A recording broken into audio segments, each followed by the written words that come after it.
Salam, puji Tuhan. Bapak Ibu Saudaraku yang kekasih di dalam Tuhan Yesus, hari ini kita boleh berada di hari yang ke-19 dan puji Tuhan, Tuhan begitu luar biasa memberkati hidup kita. Masalah bisa datang, tantangan bisa datang, tetapi kita tetap bersyukur karena Tuhan selalu menyertai hidup kita.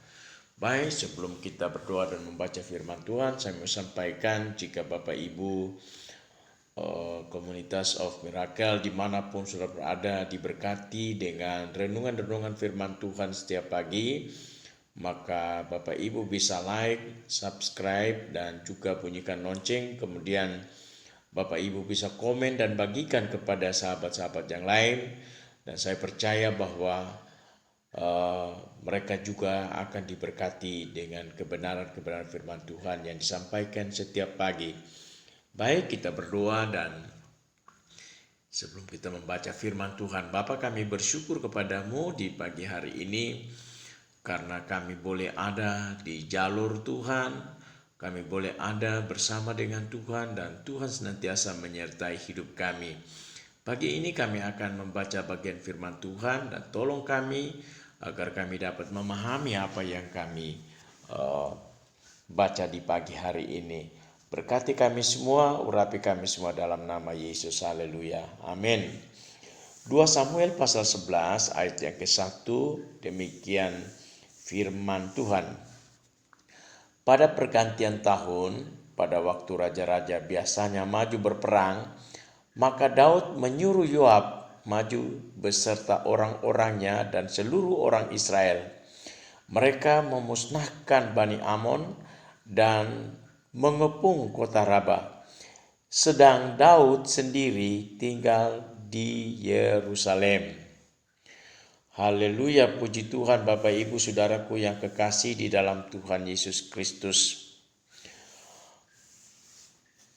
Pagi hari ini kita bisa melihat apa yang terjadi dengan kehidupan Raja Daud. Nah, akar masalah Daud jatuh ke dalam dosa karena Daud berada di tempat yang salah, ya. Pada waktu semua raja-raja maju berperang, Daud tidak maju berperang. Dia tinggal di Yerusalem. Nah, dosa bisa muncul karena kita berada di tempat yang tidak semestinya, ya. Dan kesempatan inilah yang dipakai iblis, ya, dipakai iblis untuk bisa menjatuhkan saudara dan saya. Bapak Ibu Saudaraku yang kekasih di dalam Tuhan Yesus, kita menyadari bahwa semua orang telah berbuat dosa. Roma pasal 5 ayat yang ke-12 berkata, sebab itu sama seperti dosa telah masuk ke dalam dunia oleh satu orang, dan oleh dosa itu juga maut. Demikianlah maut itu telah menjalar kepada semua orang karena semua orang telah berbuat dosa. Semua orang telah berbuat dosa. Roma pasal 3 ayat 23 dikatakan bahwa semua orang telah berbuat dosa dan kehilangan kemuliaan Allah. Jadi semua orang, termasuk bayi pun yang baru dilahirkan, sudah berdosa. Mazmur 51 ayat 5 berkata, sesungguhnya dalam kesalahan aku diperanakan, dalam dosa aku dikandung ibuku.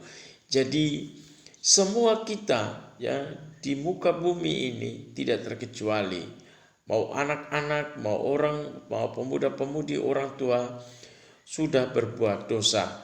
Dan itu sebabnya Bapak Ibu Saudaraku yang kekasih, karena kita semua berbuat dosa, maka kita membutuhkan atau kita memerlukan seorang juru selamat yang sedia memulihkan kita dan menuntun kita untuk melakukan pertobatan. Nah, Bapak Ibu Saudaraku yang kekasih di dalam Tuhan Yesus, peristiwa yang dialami oleh Daud atau apa yang dilakukan oleh Daud ini betul-betul membuat Tuhan marah kepada dia. Tuhan betul-betul karena dosa itulah maka apa yang dialami oleh Daud, ya. Daud bukanlah seorang ayah yang baik ya. Anak-anaknya semua tidak menjadi teladan, menjadi contoh ya. Tidak menjadi contoh kecuali Salomo. Yang lain semuanya ya telah berbuat dosa, telah melakukan hal-hal yang ya tidak berkenan kepada Tuhan. Bahkan kalau kita melihat di dalam 2 Samuel pasal 13, di sana anaknya Absalom yang memperkosa saudaranya sendiri yaitu Tamar. Kenapa demikian bisa terjadi? Karena Daud ya memiliki ya mempunyai dosa perzinahan ya. Dia tidak mendisiplinkan anak-anak itu ya, tapi dia melakukan. Namun puji Tuhan luar biasa ya, walaupun Daud punya kelemahan, Daud punya ya kekurangan ya, tetapi Daud ketika ditegur, dia mau bertobat ya. Nabi Nathan menegur dia dan Daud mau bertobat ya. Nah, di balik dari semua kelemahan-kelemahan Daud itu, Daud mempunyai kelebihan yang luar biasa, yaitu dia sangat mengenal isi hati Tuhan. Dia mengenal isi hati Tuhan, ya.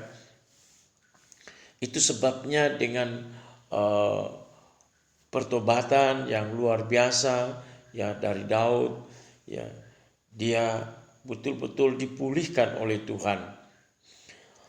Tuhan berkata di dalam Mazmur pasal yang ke-89 ayat 4 dan 5. Untuk selama-lamanya aku hendak menegakkan anak cucumu dan membangun takhtamu turun-temurun. Sebab itu langit bersyukur karena keajaiban-keajaibanmu, ya Tuhan. Bahkan karena kesetiaanmu di antara jemaat orang-orang kudus. Haleluya, puji Tuhan.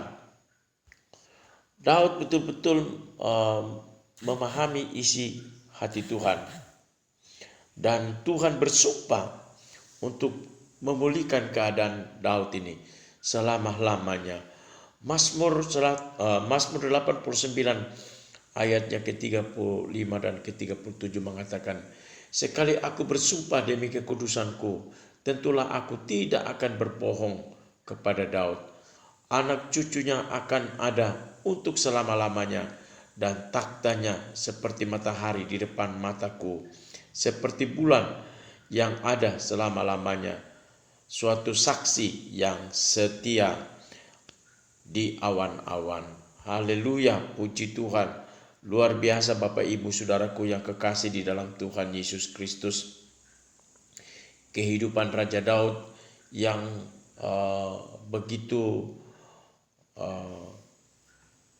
bobrok, yang begitu jahat, tetapi dia menyadari itu semua. Dia bertobat setiap hari. Ya, Daud merasa menyesal yang sangat dalam, dan setiap hari dia bertobat dan mengaku dosa, berpuasa dan berdoa di hadapan Tuhan, ya, serta dia berdoa agar Tuhan berbelas kasihan kepadanya. Ini luar biasa Bapak Ibu Saudaraku.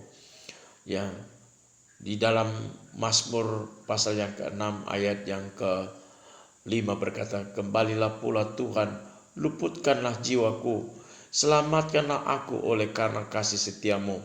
Lesu aku karena mengeluh, setiap malam aku menggenangi tempat tidurku dengan air mataku, aku membanjiri ranjangku. Haleluya. Penyesalan dan pertobatan yang tulus, yang murni yang dilakukan oleh Raja Daud. Itu sebabnya bukan hanya ya dia menyesal, tapi dia bertobat dan dia mengaku dosa, dia berpuasa, berdoa di hadapan Tuhan agar minta belas kasihan dari Tuhan.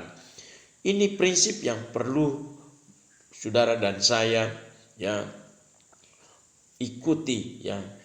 Sekali lagi saya mau katakan bahwa tidak ada orang yang kebal dengan dosa, ya. Tidak ada orang yang kebal dengan dosa. Kita semua telah berbuat dosa, kehilangan kemuliaan Allah. Tapi ketika kita menyadari itu, seperti Daud yang betul-betul dia menyesal, ya, penyesalannya begitu mendalam, ya. Kalau cuma hanya menyesal tidak cukup, kita harus bertobat dan mengaku dosa kita. Dosa yang tidak bisa diampuni adalah dosa yang tidak diakui, ya. Tapi ketika kita mengakui dosa kita, ya, dan kita sungguh-sungguh ya mencari hadirat Tuhan, kita mencari hati Tuhan, maka Tuhan akan memulihkan kita. Sebagaimana Raja Daud, dia dipulihkan oleh Tuhan, ya. Dia mendapatkan janji kekal yang begitu luar biasa. Keturunannya akan mewarisi kerajaannya, dan kita tahu persis bahwa Kristus datang dari keturunan Daud. Itu sebabnya ketika kita menyadari bahwa kita punya kelemahan dan kekurangan, mari kita menyesal dan kita bertobat. Kita datang kepada Tuhan dan mengakui itu semua di hadapan Tuhan. Ya, maka Tuhan akan memulihkan saudara dan saya. Saya percaya ketika kita mendengar firman Tuhan ini, ya, kita diberkati oleh Tuhan. Biarlah firman Tuhan ini terus mengajar kita, ya, seperti Raja Daud yang betul-betul menyadari akan kesalahannya. Nah, puji Tuhan, biarlah sepanjang hari ini kita berjalan, kita berdoa, kita minta ampun kepada Tuhan atas semua kelemahan dan kekurangan dan dosa kita, maka Tuhan berkenan atas kehidupan kita. Tuhan memberkati kita semua di pagi hari ini. Mari kita berdoa. Bapa di surga, kami bersyukur kepadamu sebab Engkau baik, Engkau memberikan kebenaran firman Tuhan kepada kami.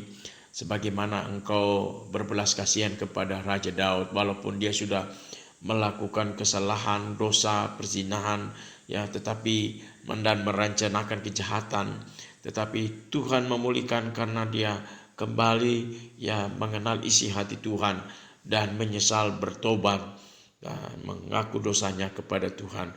Ajar kami juga Tuhan untuk melakukan hal seperti yang dilakukan oleh Raja Daud. Berkati Community of Miracle dimanapun berada, baik yang ada di Eropa, yang ada di Amerika, Australia, di Singapura, ya, di Somalia Tuhan.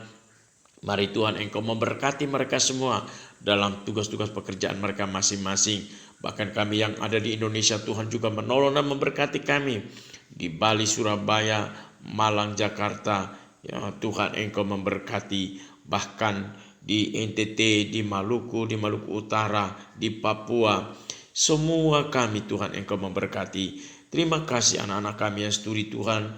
Engkau menolong supaya mereka boleh menjadi anak-anak terpuji, ternama, terhormat. Mereka yang berbisnis Tuhan memberkati. Mereka yang sebagai PNS, TNI, Polri Tuhan, dosen dan juga guru-guru Tuhan berkati. Terima kasih Bapa di surga. Kami bersyukur kepadamu yang berhari ulang tahun. Engkau memberkati kami. Berdoa buat anak kami Dea yang baru saja berhari ulang tahun beberapa hari yang lalu. Tuhan tolong dia. Kami percaya di tangan kanan ada umur panjang, di tangan kiri ada kehormatan, kejayaan, kemuliaan, dan Tuhan akan memberkati dia. Berkat Abraham, Ishak, Israel akan turun atas kehidupan anak ini, menjadikan dia naik dan tidak turun kepala dan bukan ekor. Terima kasih Bapa di surga, masa depannya terjamin atas hidupnya Tuhan. Terima kasih, kami bersyukur Tuhan baik, dan kami serahkan pelayanan Community of Miracle ke dalam tangan Tuhan. Dan dalam nama Yesus kami sudah berdoa kepadamu. Haleluya, haleluya. Amin.